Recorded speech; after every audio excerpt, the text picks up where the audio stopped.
चलिए good evening. आज हम लोग देखते हैं भौतिक परिवर्तन क्या होता है। यह एक केमिस्ट्री का विशाल टॉपिक, यह छोटा सा टॉपिक है लेकिन आपके लिए बहुत ज्यादा जरूरी वाला टॉपिक है। क्या है? भौतिक परिवर्तन। हम लोग का टॉपिक आज का क्या रहेगा? भौतिक परिवर्तन, यानी कि फिजिकल।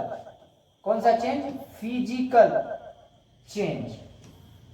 आखिर भौतिक परिवर्तन होता क्या है? आप इसको समझिएगा, ऐसा परिवर्तन जिसको हम एक अवस्था से बदलकर दूसरे अवस्था में ले जाएंगे और फिर दूसरे अवस्था में से उस अवस्था में लेकर आ जाएंगे, तो ऐसी प्रक्रिया को हम लोग क्या कहते हैं? भौतिक परिवर्तन कहते हैं, या भौतिक परिवर्तन कहलाता है।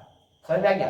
ऐसी प्रक्रिया जिसमें किसी वस्तु को या पदार्थ को एक अवस्था से दूसरे अवस्था में ले गए और फिर उसको दूसरे अवस्था से पहले अवस्था में लेकर आ गए, ऐसी अवस्था या प्रक्रिया को हम लोग भौतिक परिवर्तन कहते हैं। समझिएगा क्या कहता है?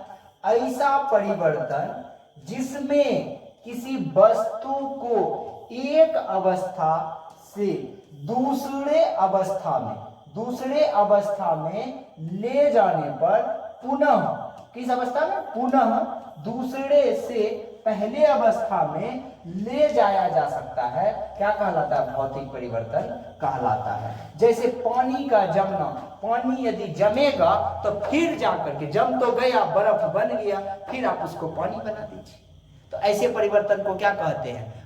भौतिक परिवर्तन कहते हैं। यानी जिस अवस्था में है, इस अवस्था से दूसरे अवस्था में, अब फिर उसको उसी अवस्था में लेकर आ जाना ही भौतिक परिवर्तन कहलाता है। आप अच्छे से समझ गए होंगे। कागज का कटोरा बनाना, कटोरा बनाए फिर उसको क्या कर दिए?